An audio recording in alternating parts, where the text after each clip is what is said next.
say, can you see by the dawn's early light what so proudly we hailed at the twilight's last gleaming, whose broad stripes and bright stars through the perilous fight o'er the ramparts we watched were so gallantly streaming, and the rocket's red glare, the bombs bursting in air, gave proof through the night that our flag was still there. Oh, say does that star-spangled banner yet wave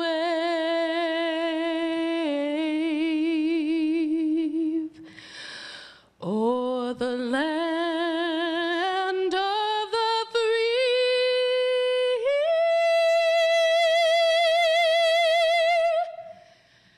and the home of the brave?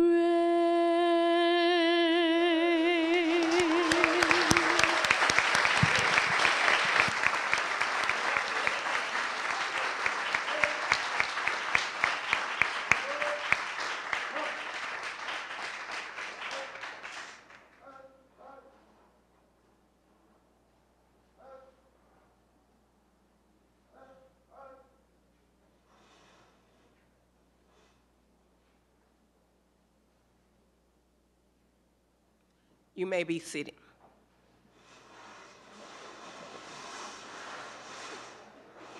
I am Trudell Skinner, the proud principal of Blair High School and Middle School.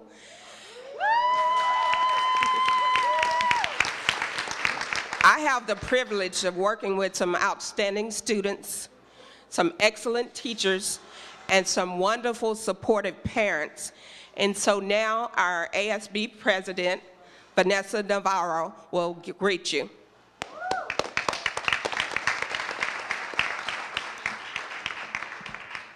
Good morning, and once again, my name is Vanessa Navarro, and I have the honor of being the Associated Student Body President. Here at Blair, we have an impressive group of students that have an individual quality that adds to the culture that we consider Blair. With the Junior Reserve Officer Training Corps, I've witnessed countless students develop leadership qualities and become outstanding students.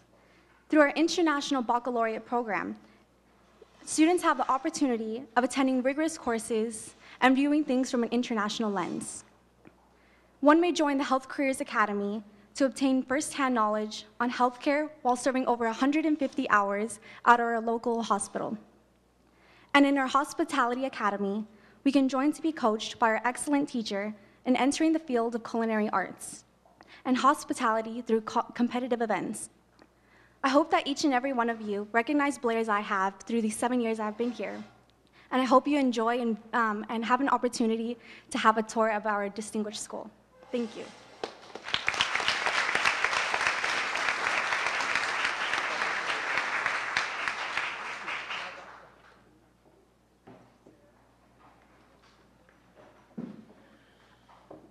This event was co-sponsored by California Credit Union and Pasadena Education Foundation. So I would like to acknowledge and bring forward Patrick Conyers, who is the Executive Director of PEF.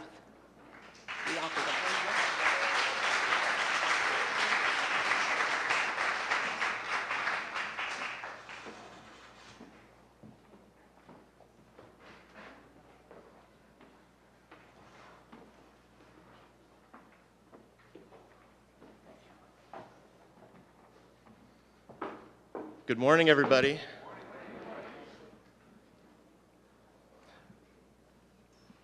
It's my pleasure, my part in the program is to give acknowledgments of the VIPs that are with us today. But I think as we see who is standing here before me, I was reminded, and I think you all are too, of the real VIPs and why we're all here, and that's the students of the PUSD. So I want to thank you all. Yeah, please.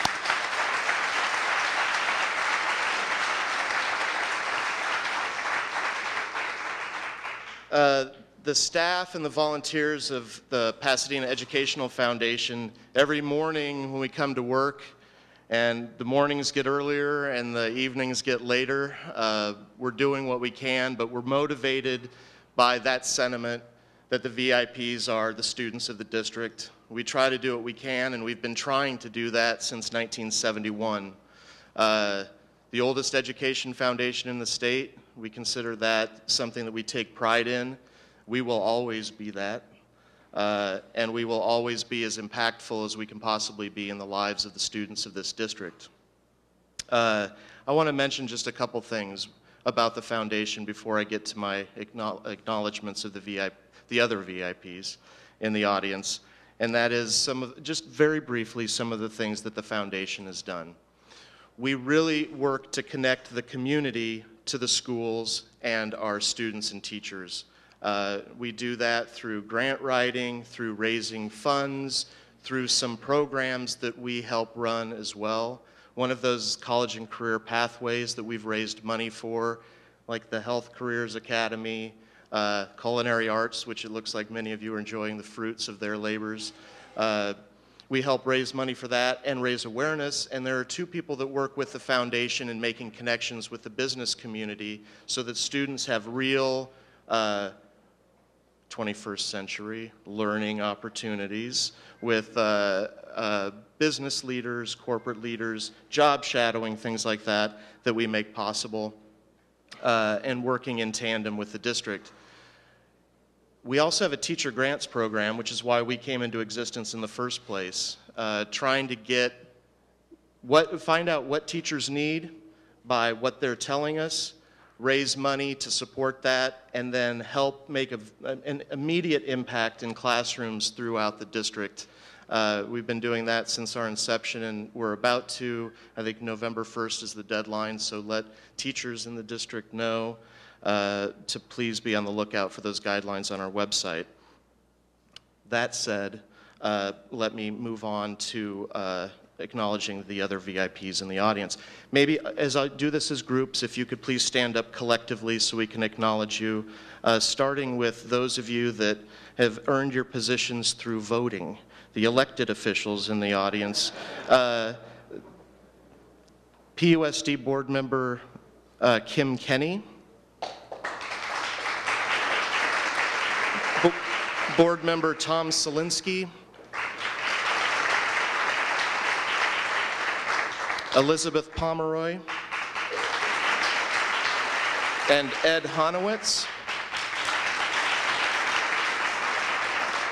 You'll hear from Board President Renata Cooper soon too, but let me mention Renata. We're fortunate to have with us State Assemblyman Anthony Portantino.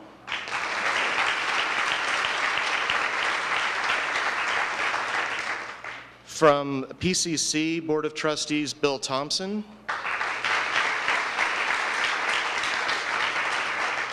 And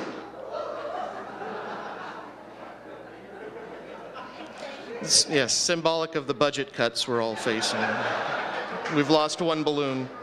Bernardine Broadus from the Altadena Town Council. I think I recognize Chief Philip Sanchez from City of Pasadena Police Department. And many other representatives of the city too that I'm grateful are here with us this morning. It was mentioned that California Credit Union sponsored this morning's breakfast and have supported the culinary arts by paying for the breakfast that you're enjoying. I want to acknowledge Annette Hill, who's the branch manager of California Credit Union here in Pasadena.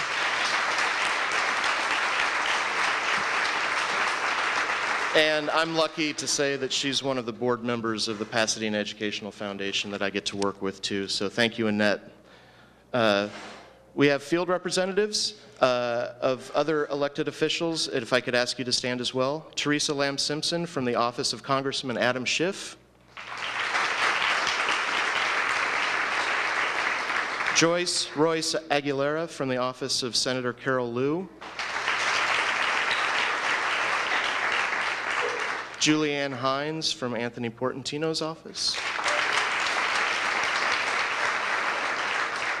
Rhonda Stone from the office of Mayor Bill Bogard. Margot Fuller from the office of Vice Mayor Margaret McAustin. Noreen Sullivan from the office of City Councilman Gene Masuda. And Tina Williams from the office of City Councilwoman Jackie Robinson.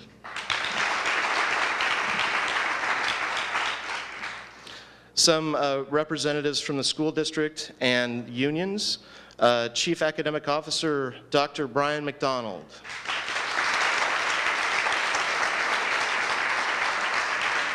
Chief Finance Officer Dr. John Papalardo.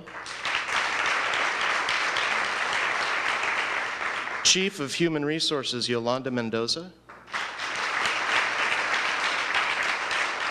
Chief of Facilities, David Azgaraga.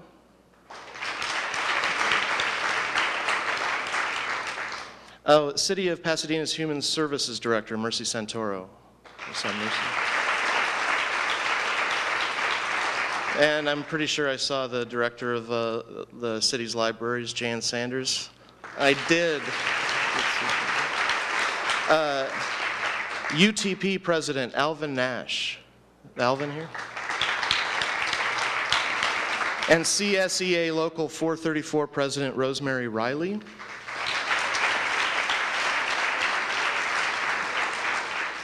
And in the interest of time, for this next group, please hold your applause, but then make it loud. This is my board, Pasadena Educational Foundation, and if I've missed any of you, I'm sure I'll hear about it later. President George Brumder, Vice President Bill Krem, Vice President Tammy Godley, Vice President Scott Van Dellen, Vice President Maureen Carlson. I think that runs through the, Vice Presidents. Joan Palmer, Bill Thompson, Annette Hill, Jennifer McCrite. Am I missing any? I think that's it. Don O'Keefe. I almost missed somebody. Don O'Keefe. Thank you to everyone. Again, thanks for coming this morning, and thanks for being a part of this event and for taking the time to learn a little bit more about what's happening in our schools. Many good things and many challenges. But it's good to see such a great group of people from our community come together, so thanks for making the time. It's my pleasure now to introduce our superintendent, John Gundry.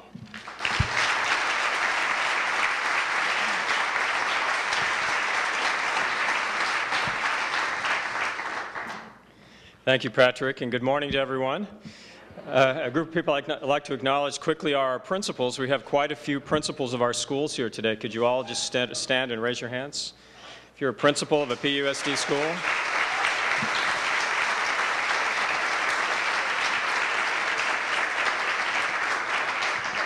I believe very strongly that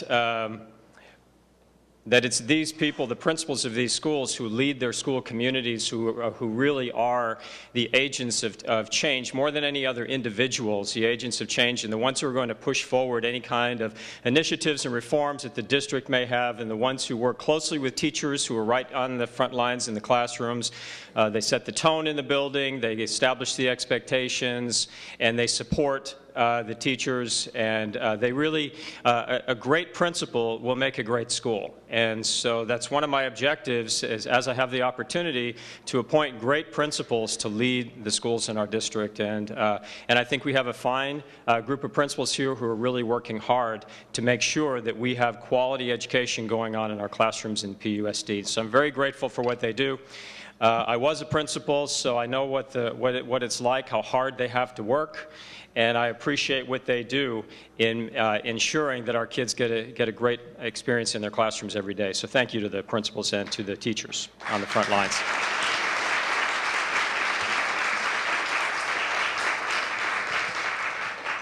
I'd like to start briefly, and I will be brief on this topic, just to put some of my other comments in context, mentioning the budget situation that we're facing, not just here in PUSD, but in the state of California. As I'm sure, this is a pretty savvy group in knowing what's going on in public education, but I'm sure, as you know, we are facing some of the most challenging economic times, possibly the most challenging economic times of our history here in California in terms of funding for public education. The latest figures we've seen place California 47th in the nation in per pupil funding for education, and that doesn't take into account the most recent rounds of cuts to education and what's to come if neither of the ballot initiatives passes in November. I think it's a pretty safe bet to say that if the worst case scenario presents itself, that we will easily fall to 50th in the nation in funding for public education. And I don't think by any measure that could be considered a good thing. And we are really in a time of crisis in terms of providing sufficient and appropriate resources for kids in our public schools. But at the same time, the expectations for improving schools and improving student outcomes have not changed. In fact, they are escalating. Every year, the expectations for student performance get higher and higher, while resources and support dwindle and decrease. And so I think anybody would, who had to work in that environment would understand that that's a difficult environment for our teachers, principals, and administrators, and parents and kids to be working under, where the expectations are increasing exponentially while the resources are dwindling to a point of crisis. Now, with that context, we still are responsible for doing better. Every year for doing a better job of educating our children. So we have to figure out what that means. How do we do better when we have insufficient resources and dwindling resources and increasing class sizes and all kinds of things that make the job more difficult? We're asked to close the achievement gap. Well, the achievement gap, as many of you know, is firmly in place when children arrive at school in kindergarten. The achievement gap's already there. If you could represent it like this, we have students who are well prepared for school, students who are not well prepared for school walking through the door in kindergarten. The research shows us that achievement gap does not increase during the first year of school. The children go along learning at approximately the same rate, and the achievement gap typically remains relatively constant. When the summertime comes, this is what happens. It goes like this. When the children are not in school, the ones who come to school prepared typically have more enriching activities that they're engaged in during the summer than children of poverty. And so the achievement gap increases during the time when kids are not in school. And so our most effective means of closing the achievement gap would be high-quality summer school programs, after-school programs, enrichment type activities outside of the classroom, and earlier and better early childhood education. So those are the times when the kids are not with us, and we need to have them with us. And I think there's also a parent education component. We need to do a better job of educating parents of children who have not yet started school so that they understand what they can do in the home to send their children to school better prepared to learn and better prepared to be successful in school. And so, but all of those things happen outside of the schoolhouse. And for all of those programs, those are funds that have been cut by the state long ago. And so we have difficulty providing those out-of-school enriching activities. We're fortunate to have PEF, who helps us, and the city of Pasadena, who help us to provide some of those opportunities for kids. PEF has a great summer school program. I think they served 1,100 or 1,200 kids in Pasadena this last summer. We also have some community partners that provide, or nonprofit agencies that provide some after-school programs and summer programs as well. And so there is some of that going on out there, but it really should be a comprehensive, universal program operated by the school district, available to every child who needs it. And until we get back to an appropriate level of funding for public education, that's going to be difficult, if not impossible, for us to provide. So we depend more and more on our community partners to help us provide those experiences for kids who need them most. Now, one of the other things we're doing as a district to make sure that we're moving forward and not backward in this environment is we're placing a strong emphasis on 21st century learning. Patrick mentioned it briefly when he was up here, and I see a lot of familiar faces here, so I know you've heard me speak before, but I will define it briefly. And by 21st century learning, the district, the school board has adopted the basic framework for 21st century learning, which means that we are going to infuse in our classroom and across our curriculum communication skills, teaching our kids strong oral and written communication skills, the ability to collaborate effectively with others, the ability to work together to accomplish common goals, the ability to think critically at a higher level than they've been doing. We've had a focus on teaching critical thinking for some time, but we need to up the ante in terms of teaching kids to think critically. And creativity and innovation is we call these the 4 C's: communication, collaboration, critical thinking, creativity, and innovation. The board has adopted those as a framework for delivery of instruction in all of our classrooms around the PUSD. And now this is not a new curriculum. These are skills that are infused into the existing curriculum. Now, we have been engaged in the last couple of years in producing a high-quality curriculum for our secondary schools. We brought together teams of teachers from all of our secondary schools. We identified many of our strongest teachers to come in and write a secondary curriculum that's going to address these 21st century skills, and also the Common Core. Now, I won't go into detail about what Common Core is, but in a nutshell, it is some national standards that have been adopted by the state of California that are much higher than the current standards that are in place. And we need to do things differently if kids are going to be successful when the Common Core comes in 2015. And so in anticipation of that, we have written our secondary curriculum. We didn't have a secondary curriculum, so we wrote a secondary curriculum, and we're rewriting the elementary curriculum to infuse the 21st century learning into our basic expectations in the classroom, and to address Common Core a couple of years early so that the kids are not hearing it for the first time when they're being held responsible on some new state assessment. And so now 21st century learning does go beyond these things. You know, you can't talk about 21st century learning without talking about some kind of emphasis on technology. You know, that's what most people think of when you think of futuristic, 21st is not the future, but, you know, we're still near the beginning of the 21st century. But we have to talk more about how we can provide those experiences with technology, even in this economic environment. And now we do have some things going on in the district where we're addressing that. First of all, we have a district-wide focus on what we call STEM, and that's science, technology, engineering, and math.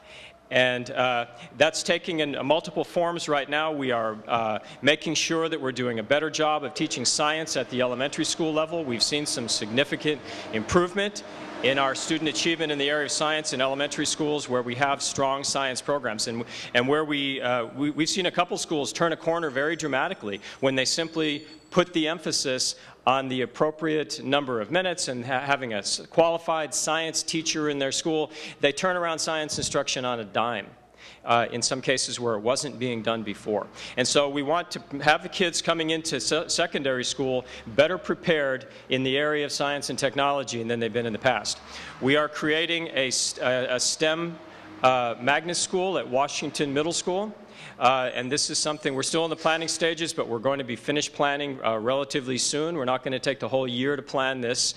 And because we know we're going to move forward with it, we've already got some teacher training going on up there in project-based learning, design-based learning, because we want our teachers to give the kids more interesting, hands-on experiences connected to something in the real world that are going to engage them more in the learning process. And so we're working on that professional development piece as well. But that's going to be, we're not doing STEM only at Washington Middle School. I know we've been talking a lot lately about that magnet program at Washington, but it's not an isolated program. We really want to have an emphasis on STEM across the district, but we are going to create a a special magnet school there that will kind of be the hallmark of this effort, but it isn't limited to Washington Middle School. We also have some technology efforts going on in other places. We opened a new computer science academy. We're calling it the App Academy, app as in applications, computer applications. And we opened that this year at PHS. Our first class is coming in there. Every child is being given a laptop computer, and the expectations are that they are going to move very quickly into the digital world and using technology for instruction, for learning, every aspect of learning. They're going to be learning computer science. This is only the first year. We're going to create a series of computer science courses that, if they are completed by students coming through the 9th grade, if they complete the entire series of computer science courses, they're going to be very well prepared to step into a high-paying, high-tech career. Because we believe that this is going to be a forward-thinking, innovative program that people are going to sit up and pay attention to, and that will be something that will attract people into our district, and will serve the needs of our kids who are interested in careers in computer technology, software development, that sort of thing. So you'll be hearing more about that as we go. We also plan to expand that effort into all of our high schools next year with the help of the PEF. We believe that we'll be able to do that next year, and that is just the beginning. I envision down the road, not too long from now, where every incoming freshman coming into our high schools will be handed a laptop computer, so that they can have that high-quality experience with using technology in learning every single day. Because that facility with technology, we can't ignore that if we're going to talk about real 21st century learning, and then continue to deliver instruction in a 19th century mode.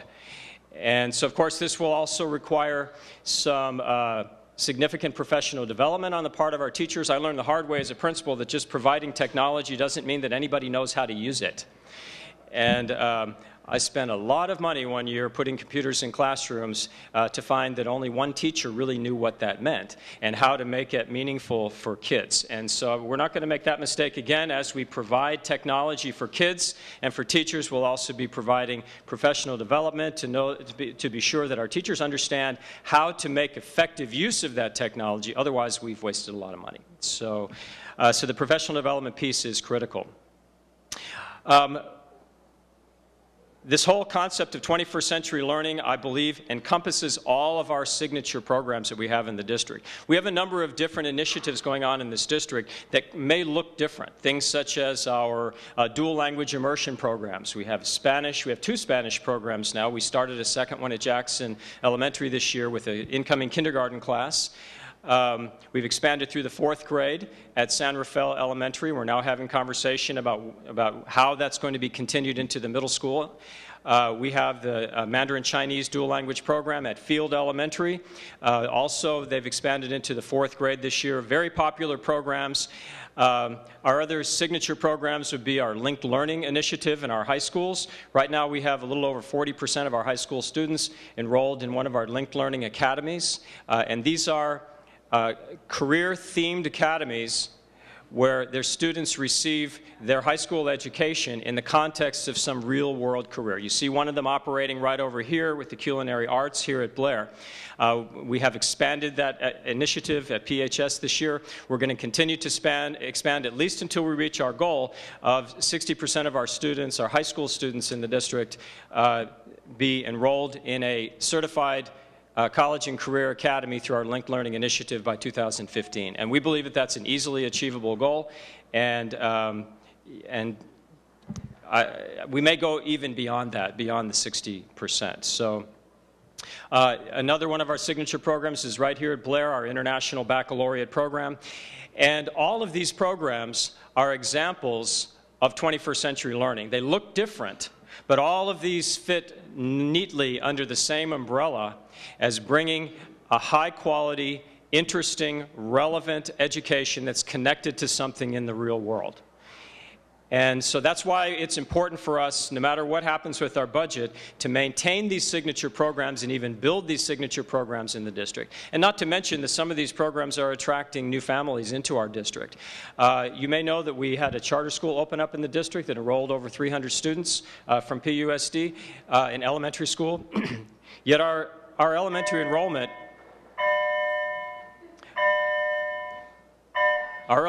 enrollment is only down about 70 students. And so if it had not been for the charter school, we would have seen a significant increase in enrollment in our elementary programs. We're seeing a lot of new students come in, particularly through kindergarten, and many of them come in for the opportunities that are presented in these signature programs that we are offering. And so we want to continue to expand those, make sure we're meeting the needs of our parents and our community in educating kids in a new world and in a new economy. Another thing that we're doing, I think, is very promising for the district is we're improving our collaboration with our partners at the City of Pasadena and our partners in the community. We are engaged in an effort to have a strong community schools program here in this district. We're still defining exactly what that means, but we're working very closely with the City of Pasadena on a common work plan. We actually had a retreat yesterday with the senior staff from PUSD and from the city to go through this work plan that we're developing to coordinate our efforts to make sure that we are all doing what we can to bring high-quality educational opportunities to kids in Pasadena. There's a very strong commitment coming from the city to help that make that happen, and that partnership is going to grow into a larger partnership that will include entities from all over the city, all focused on an effort to improve the community, to improve health care, to improve education, all of which will improve the lives of children in this community. And so you're going to be hearing more about that as we move down the road this year, and we are well underway in developing a strong community schools strategy for the PUSD and the cities of Pasadena, Sierra Madre, and Altadena. So anyway, that's kind of in a nutshell where we're going. I think that it's largely good news. I mean, we have a lot of bad news from, economically, but I think we have a lot of good news in terms of where we're going with this district. And when the time comes that we are appropriately funded, I think you'll see the modest gains in student achievement that we've experienced over the last few years become significant gains when we are appropriately funded and appropriately supported. We will be able to do great things for the children of this school district. So, and I appreciate your support. I know there's a lot of support in this room for public education, and I thank you for being here. And with that, I would like to introduce our board president, who will deliver the State of the Schools address, Ms. Renata Cooper.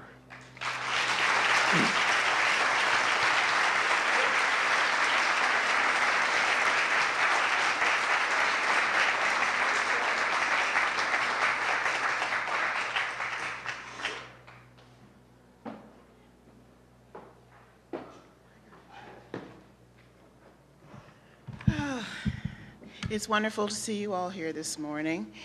And before I start, I want to acknowledge, because we spent so much time talking about technology has been much mentioned this morning, I want to make sure that you all know that our Chief of Technology, Dr. Carno, is sitting over there. And he makes magic, because with very little resources and not at all a huge staff, he keeps us going and keeps us in the 21st century, which is not easy considering our funding.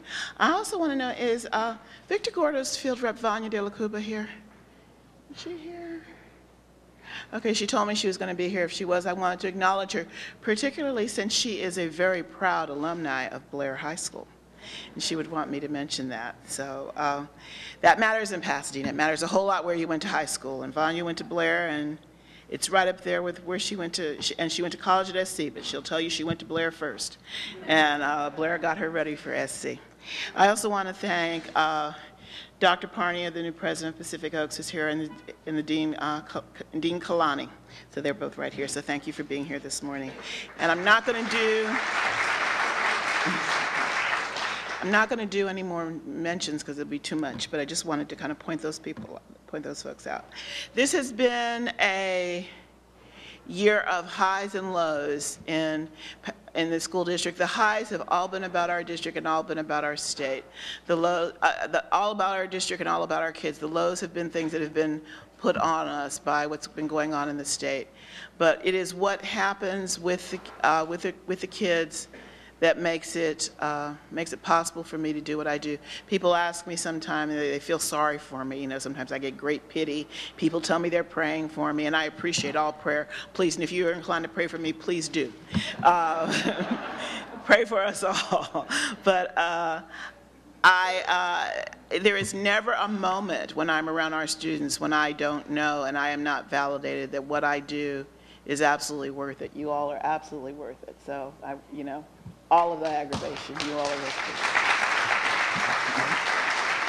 And I know that when I was a child, there were people that got on the school board and fought for me, so that's what I'm supposed to do for them. So they are absolutely worth it. So some of the highlights for this year, we had our Muir High School teacher, Manuel Rustin, who was named a Milken Educator, which is such a huge thing, and we are also incredibly proud of him. And Mr. Milken would tell you that all of the as far as he's concerned, all of the teachers at Muir were deserving of an award and that kind of recognition, that he does not feel like, we feel he's special, but he does not feel like he's special. He feels like everyone's doing the same thing, and he's part of a very important team, which says a lot about him and a lot about what's going on at John Muir High School.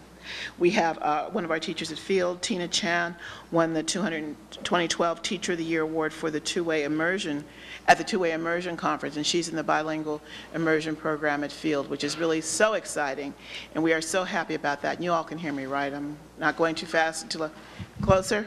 Okay. Do I need to? Okay. So, okay. All right. So I'm not going to repeat anything, but I'll just go forward with a little bit more, with the knowledge that you can hear what I said. But I will say that Tina Chan was Teacher of the Year for dual language immersion at Field, the Mandarin program. Don Benito Elementary School was named a California Distinguished School, and we are always proud of that.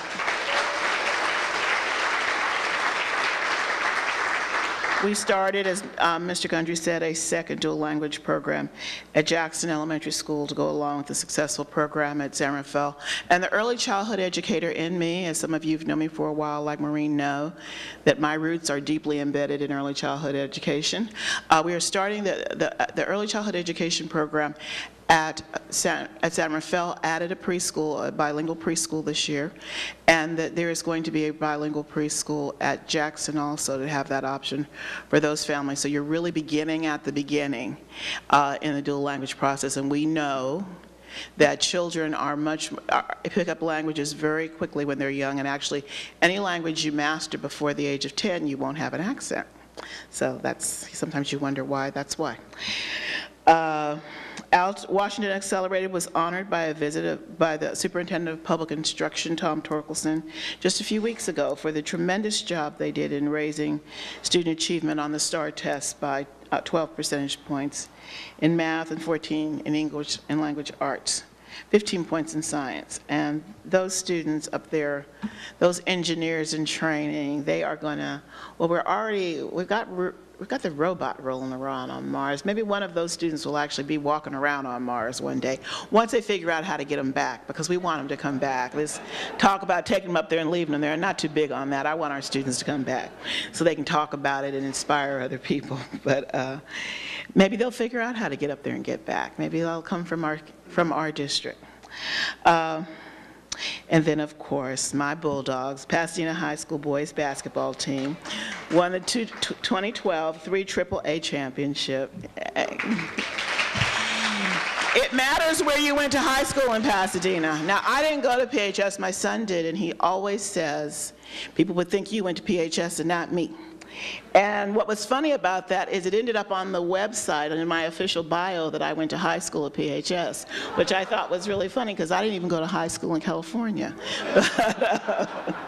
So I feel like one thing Alex said came true, that apparently I did. So, okay, I channeled it. And last but not least, there is this beautiful award-winning Blair Middle School campus, our newest middle school campus, Your Measure TT Bond Dollars at Work. And I do hope you take a tour while you are here this morning. And I just want to give a word of thanks and appreciation and gratitude to the principal of this complex, Ms. Trudell Skinner.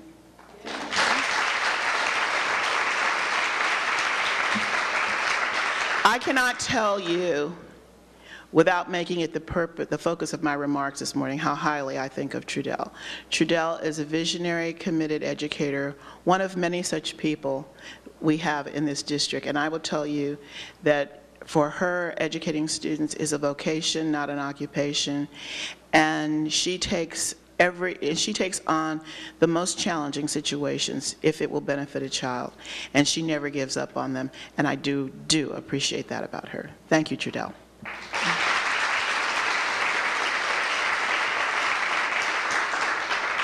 From the high to the low, from the mountain to the valley. Okay, there are great things happening around our district, and there are challenges to be sure, and the superintendent went into many of those. One of the highs of our district is his leadership team. The dedication of our school site staff, principals, teachers, classified staff, even our custodians are great. I don't know if you ever go to schools in other districts, but if you do, you will appreciate the way our schools look and the way their schools look. So even every aspect of this district, people are above and beyond. It's just really phenomenal. And they go above and beyond the call of duty every day, and it's something that I totally appreciate. And then, of course, we have the budget, which is the splash of cold water, the kick in the whatever, that brings us back down to earth and tells us that as challenging as things are for us all right now, that they could very well and very quickly get worse.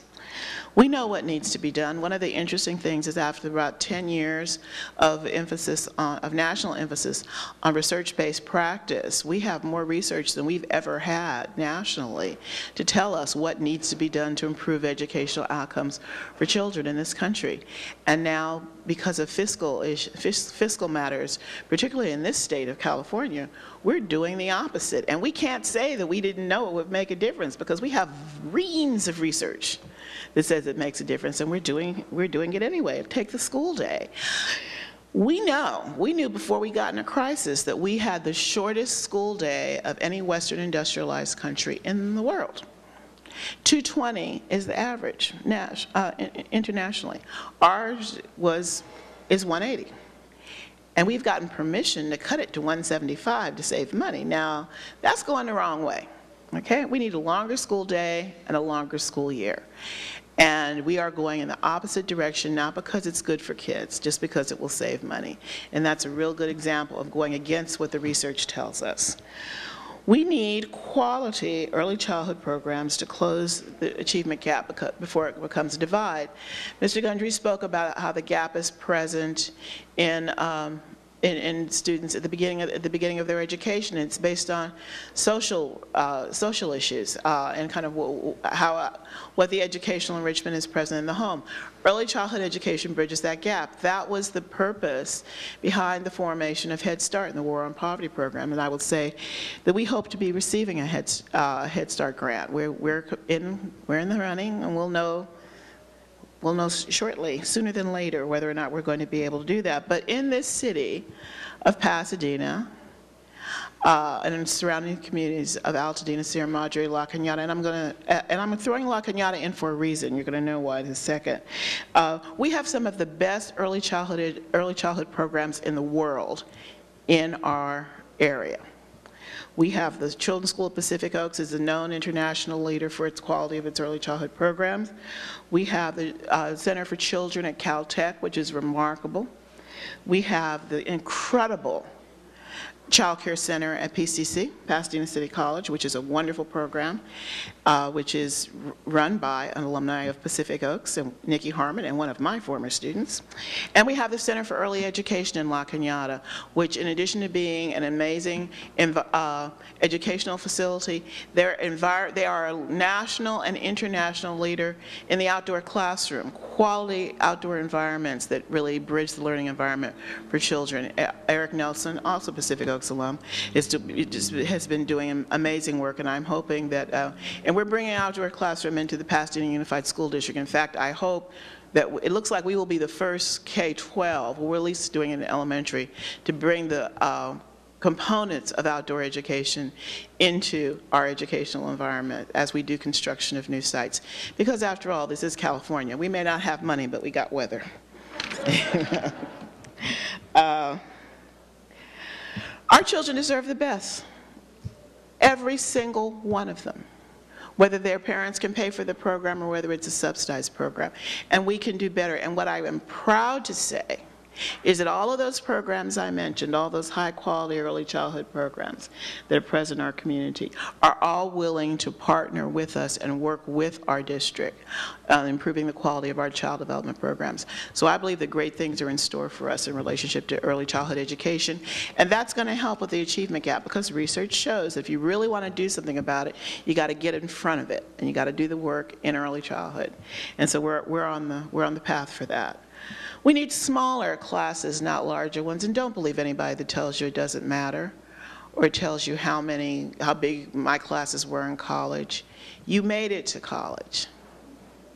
It's not the same thing, and while it's true that there are some differences developmentally, but one of the things that we know makes a difference for secondary students who are feeling borderline, not sure about this whole school thing, not sure whether it matters or not. What really seals the deal for them is to have teachers who know who they are and miss them if they're not there. And if they're not there, ask them, well, why weren't you here the other day? Where were you? That makes a difference for them. And you don't get that when the classes are large, because the teachers don't get to know the students that well and don't get to build that relationship. So, and the research supports all of this. So we need smaller classes, not larger ones. We need more professional development, and not sacrificing our professional development days to furloughs, especially with the challenges of the Common Core curriculum that Mr. Gundry spoke to you about. Furloughs save about $500,000, which is money. It's real money.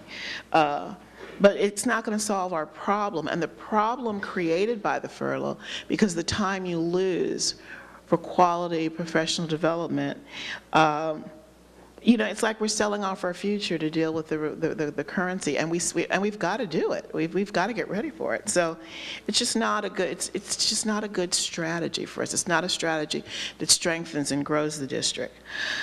If Proposition 30 passes, the Pasadena School District will still need to cut about $10 million for the 2013-2014 budget year. And as good and creative and comforting as Dr. Papalardo is, there's no way for him to do that without, for him and for Mr. Gundry and for the entire leadership team to do that without creating a great deal of pain in the district, because we don't have any excess.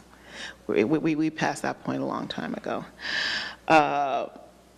To those who think that the answer is to eliminate the waste, you know, I really welcome you to visit any of our campuses. Come down to the district center, and I want you to identify all this waste you think we have that can be eliminated and just make up for the millions that we've lost. If we're sitting on some wealth someplace that we don't know about, I think they'd be happy to have you point it out to them. It's just not there, even though it's popular to say. It's just not a reality. The only riches we have left are our people. And when I see what our staff and our students do with the shameful resources they have, I am moved to them, sometimes almost to the point of tears, and at the same point saddened by how little some value public education, and how quick some are to sacrifice this generation of students for political expediency as much as economic crisis. I'm reminded of a bumper sticker that was popular in my day. It said, "If you think education is expensive, try ignorance." I don't know where we would be as a district without the Pasadena Educational Foundation. Their support makes our Pathways programs run, provides summer schools to hundreds of students, and really truly brings our community together in a way to support public education, which we just don't have the staff to do otherwise. There are just all sorts of things that would not happen if we did not have the Pasadena Educational Foundation. Decisions are going to have to be made in terms about what's in the best interest of the children of our district and of our state. And while it is not my role to tell you how to vote, there is hope on the horizon. And while I can tell you this district And our board did endorse both Proposition 30 and Proposition 38. I will tell you that, speaking only for myself, that one of those endorsements was done for political expediency, and one was done from the deepest depths of my heart. And you can figure out which one that is. You might get a clue by the button I'm wearing. If Proposition 38 passes, we see money flow directly to the schools. Blair will see almost $1.25 million flow directly to the campus in the 2013-14 year. Decisions on how to use that money will be made at the school level, and it has to be approved, and they have to come up with a plan that will then be approved by the board. That's the way it works.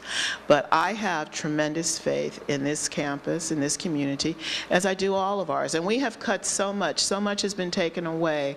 I think people at the school site level would have to work really hard to make bad decisions on what to do with some extra money, because they've lost so much. The Pasadena School District will receive in excess of $19 million in the 2013-14 academic year, which we could sorely use. The Pasadena, it would be, I already said that part about not telling you how to vote, but if you want to know how to vote, look around. Take a look around and see our students. Some of you this morning have tasted the results of their hard work, and you know that they are counting on you. Visit any of our schools. You might want to start with a tour of Blair since you're here this morning. Oh, Brian Berry is back there. He went to Blair too, right, Brian? Yeah, he went to Blair. Okay.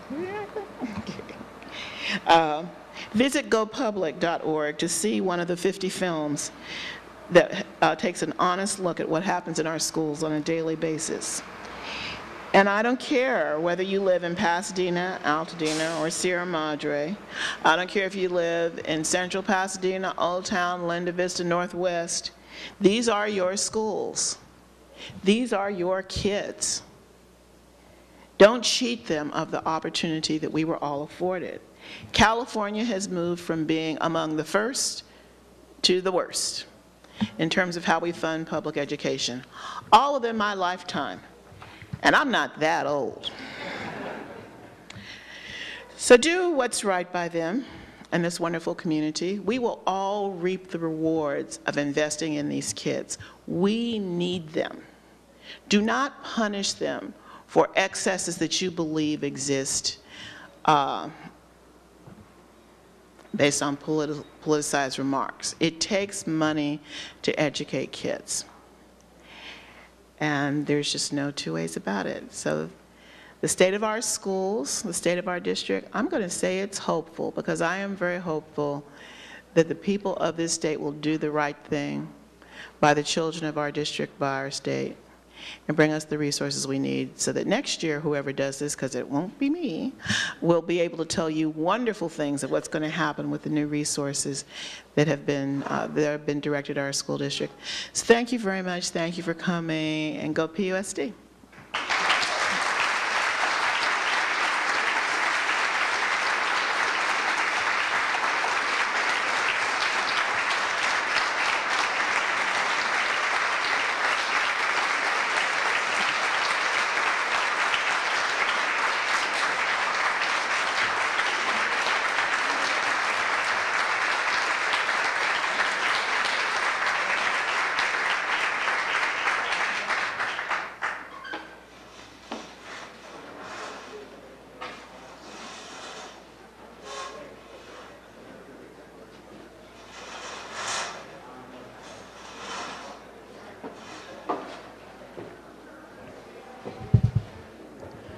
This does conclude our program. We'd like to thank you for spending your morning with us.